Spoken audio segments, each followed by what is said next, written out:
Thanks for Thank you, tuning too. in to another edition of the Prime Sports Horse Report, Prime Sports Radio Network. We are back, and as soon as the politicians get out of our way, we will be back on a weekly basis. But for now, we have the Arkansas Derby replacing the Kentucky Derby on this first Saturday in May. And John, I guess all things considered, when you take a look at what's going on with sports being shut down all over the country, Arkansas Derby beats nothing.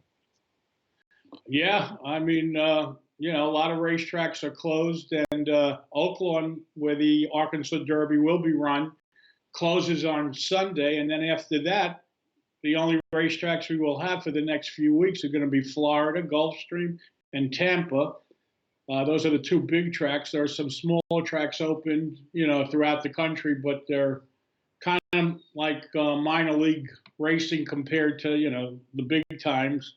Hopefully Churchill will be back on May 15th, they're saying, and same thing goes for Santa Anita. But again, when you're dealing with all these politicians, who knows what's going to be.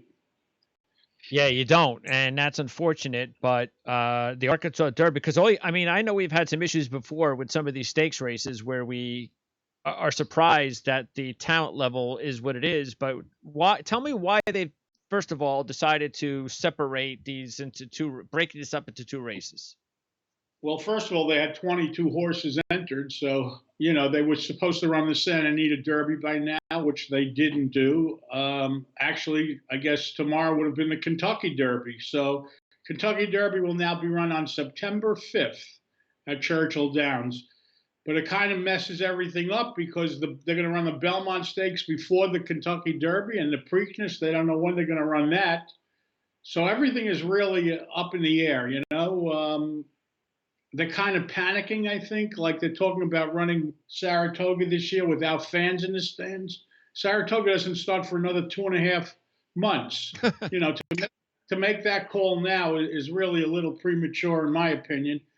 And, Saratoga depends on people being in the stands because the whole town becomes horse racing. And if they're not going to have fans, no one's coming up here. And all these people that were going to rent their homes, and all the restaurants in town here, they're going to be in big trouble if they don't have fans. It's going to really hurt them bad. Yeah, I'm going to have to check out the podcast. I noticed that WFAN, Mike Francesa, a big racing fan, he had a good 20, 30-minute segment I saw on Saratoga. So I'll have to listen to that and find out what he knows or what he discussed regarding that. But I just hadn't had time to do it before the show. Well, he's an owner of horses. He used to own horses with Bill Parcells. Yeah. And they still may own some horses together, but I guarantee you he doesn't know more about what's going on at Saratoga than I do. And I'm telling you that they don't know yet. So yeah. Well, I mean, it's going to be a meet. The question is it going to be with fans or not? Yeah. And I think the whole New York thing is the biggest obstacle because those bozos don't know what they're doing more than anybody else. And so they're as bad as it gets. Yeah. They really are as bad as it gets. And, they just don't have a clue of what's going on. And it's all politics. Yeah. So, yeah, it's bad. And it's the little people, the business people that get hurt. Let's hope that because if they are going to make it open to the public, what's the deadline, you think, where they have to let everybody know? I really don't know. Probably I would say a month out. No, okay. I mean, people are going to start renting maybe even sooner than that. I don't know. I mean, what are people supposed to do? The last second decide to come up here and rent a house, and people that have houses here and want to rent them, are they supposed to wait till the last minute to get rid of them? It's just a bad situation. It's really a mess. Yeah. It really is. You need someone to have some guts and stand up and say, we're working, and that's it. But everyone's afraid to make the call. No one wants to be responsible if, God forbid, someone dies or something. But the problem is you can't make the cure worse than the disease, and unfortunately, that's what they're doing. Yeah, it's a rough time, no question. Hopefully, watching some racing, if we get good racing. I mean, you take a look at this first race, and I'm going to ask you for a race of the day, but just take a look at these two Derby races first. This first race, you have Charlatan. Now, I don't know. It seems to me that there's more depth in the race 13, and Charlatan has been left competing against other horses who have absolutely no chance. Well, but Charlton would be the favorite in either In one either of of the the two races, sure. Yeah. that he ran. It's just so much faster. And this is, again, a freak situation that Baffert finds himself in. This horse is very similar to Justify. You know, this horse had no races as a 2-year-old. Justify had no races as a 2-year-old and went on to win the Triple Crown. And that's really unheard of. Same situation here. You have Charlton, no races as a 2-year-old. He came out and ran 2 races as a 3-year-old, and nothing has come close to the races that he's run. You know, as far as figures are concerned, he ran a 3 last time out on the sheets. He ran a 4 before that. The lower the number, the faster the race. And that being said, you can't find maybe 1 or 2 horses in this race have a single digit, Yeah. like Governor Morris, or I don't even know who else I would use. Shooter's coming out. The 6 he's going to scratch. So I don't know, maybe the 4 I would use for second, Governor Morris, or the 8, Anna Dioro. But the 1's going to win. Charlton's going to win at a short price. And this horse is really something special. You should take a look at him, watch him, because this horse has a heck of a shot of being really something special. Horses don't run that fast, that early, and this horse did that. And again, last time we saw anything like that was Justify. And before Justify, we've never seen anything like it. So Charlton's a special horse. You don't have to bet this race. You can watch it and enjoy it. Any But particular reason why they decided? And I mean, can I do a double with both Derby races? Are they back-to-back races? No. Oh, you can't do that either. So why did they do that, do you think? I have no idea. Probably for TV purposes, but I guess they're going to want to get both races on TV. What is it, the 11th and the 13th? And it's the 13th, yeah, 11th and 13th. So I guess they'll do something in between. You can better pick 3 if you want. Oh. You know, but you're not going to make much money because you're starting off with an odds-on horse. So really, you're better off playing the 2 exactas I gave you. Charlton over Governor Morris, that's 1-4 or 1 and 8. Okay. Charlton over Anna Dioro is the way that I would go. All right, let's go to race 13. This is the race that out of the 2 Derby races where you have a shot because anything is possible here. Nadal is the favorite at 5-2, and yet his 3 races he's got considerably worse each time out with a sheet number 7, 9, 11. And but keep one thing in mind, though, Greg. He didn't win all 3 races. He won all 3. He should be the favorite. Maybe he only ran what he had to run to win. Yeah. But from a betting point of view, you can't bet this horse. I mean, you know, sure he could win, but I would never bet this. This horse is another horse. He's going to be odds on. And he's really not faster than 3/4 of the rest of the field off of the figures. All right, so this is the money race then. This is the race where we have a chance to make some money. Absolutely. All right. Couple of interesting horses here. First one would be number 3, Storm the Court, who won the Breeders' Cup as a 2-year-old at Santa Anita. And if you look at his 2-year-old line, he ran a 17 first out. Throw out his second race when he lost the rider at the start, so you could forget that. And then after that, he ran a 13 and a 10. So if you look at his sheet, you see 17, 13, 10. Came out this year, ran the 8, bounced to a 10, now has time off. He's primed to run an 8 or better. He's listed at 6-1. You're getting Flavian Pratt. This is one of the horses that I like. Okay. And the other horse that I like in the race is a horse named Silver Prospector. This is a horse from the Steve Asmussen barn, and he's using his main guy, Ricardo Santana, on this horse, and he's listed at 10-1 on the morning line. The reason that this is an interesting horse is because you got to read between the lines here. As a 2-year-old, his first 3 races of his career were all run on the turf. Then they put him on the dirt at Keelan, and he won. Then he had a race right off that big race as a 2-year-old, and he bounced to a 13. Then he caught a wet track. This year, he has 2 wet tracks. His only dry track was at 10, 2 starts back. Track's going to be fast tomorrow. So if you look between the lines, this horse has 2 10s, on his 2 fast track races. The other races he has excuses for, and now he has time. This horse is primed to run a new top tomorrow, and he is 10-1. Again, you can make a case for a couple of other horses in the race, like Tashin, number 9, or even Farmington Road, the 10. But if I'm going to beat Nadal, I'm going to try to do it with the 3, Storm the Court, or the 7, Silver Prospector. Okay. One other horse I'd like to mention here is a horse named King Guillermo. This is a interesting horse. He's owned by Victor Martinez, who used to be a baseball player. He played for the Indians and the Red Sox, I believe. Okay. And he owns this horse, and he won last time out the Tampa Bay Derby, and I think it was 80-1, some really big price.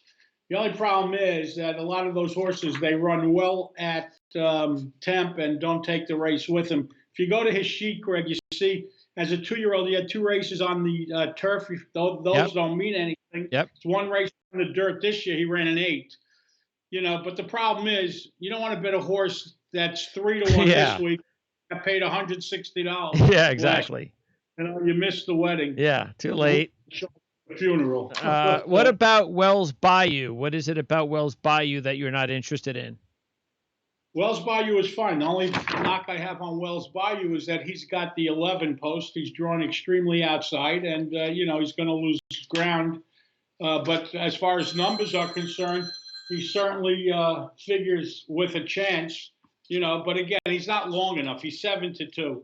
Yeah, that's the problem. Yeah. Yeah, he's 7-2. But again, there's nothing wrong with the horse off of figures. His first 3 races all run on sloppy racetracks. Last 2 races, both of them on a fast track, and he's run well in both of them. And as a matter of fact, the race 2 starts back was run at Oaklawn, where they're running tomorrow, and he won that race. Again, the only problem I have with him is the price and the post position. Okay. He's going to be outdrawn. He's going to be, he's up against it post position wise. Breaking from the outside there, you're going to lose some ground. He does get a break because the 2 and 8 are both coming out. They're both going to scratch in that race.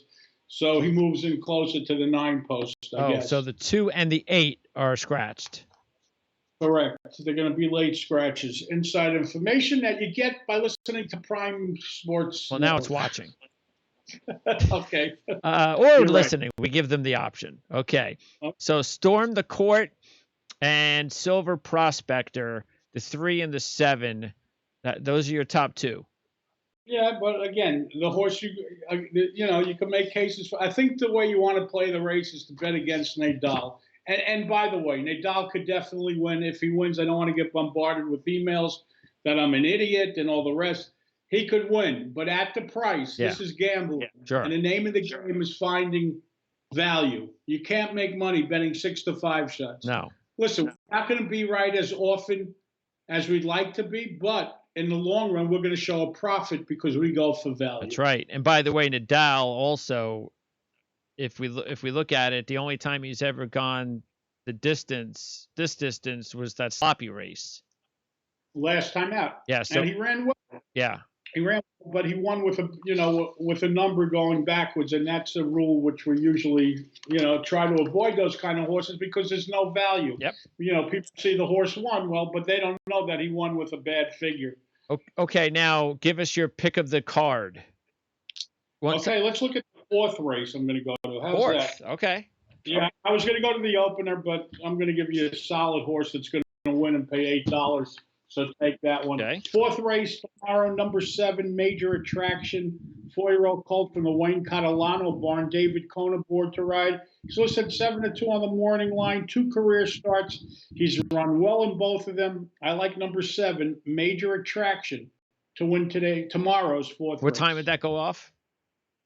It goes off at 2:36 Eastern time. I don't know, 1:36 Arkansas time, and I guess. All right, that's enough. 11:36 all right. So what's 2:36 Eastern? So what's the schedule after this? Well, next week, I guess the only track we have really running will be Gulfstream until the 15th. Santa Anita's going to open up, and they're going to open up with a bunch of stakes races because they were closed for the last 3 weeks for no reason. They didn't have one case. They just, California. politics. Yeah, and again, PETA got involved, and it's crazy what's going on there. But okay, we so don't have to worry but about the that big anymore. Santa Anita races are not going to they're not going to run. They're going to run. They're going to make them up. They're going to start on the 6th. They open up on the 15th. I guess the 16th we could do a show for. They may have the Santa Anita Derby, though, is June 6th, I believe. Okay. This year. And when's the Kentucky Derby? September 5th, after Saratoga. And how do you think that's going to work out as far as this change of schedule, like the different time of year? Yeah, it's completely different. I mean, it's a big job for trainers to keep these horses going. When you point for the first Saturday in May, well, that's 5 months you have. Now it's being extended to 9 months out. So I guarantee a lot of horses we see running tomorrow or in the upcoming races, we're not going to see in September. They're going to be off the trail. Or we may even see horses that we haven't seen yet. Supposedly, Baffert has a couple of killers that he's yet to unveil. So nobody knows. We're in uncharted waters, Greg. We've never done anything like this. Yeah, it's crazy. Well, let's hope we can take advantage of it in some way. Let's hope payout wise it works in our favor. Absolutely. You would think it would. Yeah, we're going to have an edge. No question about it. And all right, so the next big races, or at least stakes races, are going to be what you said in a couple of weeks at Santa Anita. Right. Stay tuned. Well, watch for us on Twitter or wherever. I'm sure you'll get the word out. Yeah, I'll be posting this show out in later tonight. And how's social media been treating you? Very nice. You have a nice little. Yeah, I noticed you have some more followers on your Twitter page. Yeah. I remember last year when you got started, there was like 5 guys on it. Yeah, we're up to like 1,200. That's not bad. No, it's not bad at all, especially since you haven't even taken advantage of what we could do for you. Right, and I don't know what I'm doing there. I have my son do it for me, so I'm completely lost. All right, John. Yes. Is that a rotary phone? That's ringing on the side of me, yes. No. It's I know. I'm only kidding. I just, Yeah, kids don't even know what a rotary phone is. Right? Yeah. By the way, this is my quarantine beard. It will be gone as soon as they let me out. Tell me about it. Okay. Well, you'll see when you look at this video how long my hair is. Yeah, I could imagine. I need a haircut and you need to shave.